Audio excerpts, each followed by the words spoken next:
यार आपको तो बताइए कि कावासाकी निंजा H2R एक रोड इलीगल बाइक है। इस बाइक का एग्जॉस्ट का पावर इतना ज्यादा पावरफुल है मैं क्या ही बोल। लेकिन क्या होगा अगर हम H2R का एग्जॉस्ट का पावर H2 से कंपैरिजन करें तो कौन सा बाइक जीतेगा। लो आज देख लेते हैं कि H2R और H2 में से किसका एग्जॉस्ट है ज्यादा पावर। लेकिन उससे पहले अगर आपका फेवरेट बाइक H2 है तो वीडियो को लाइक करो, और अगर H2R है तो चैनल को सब्सक्राइब करो। चलो यार देखते हैं कि किसका एग्जॉस्ट है ज्यादा पावरफुल।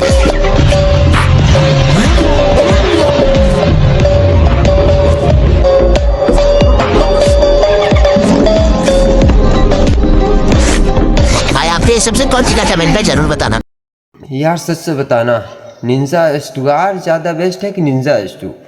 लाउड तो आपने सुना होगा, स्पीड भी आप देखा होगा, मगर आपकी ड्रीम बाइक कौन सी है दोस्तों? आप कमेंट बताइएगा यार। एक प्यारा सा कमेंट कर देना ज़रूर, और साथ ही साथ लाइक और सब्सक्राइब तो बनता है दोस्तों।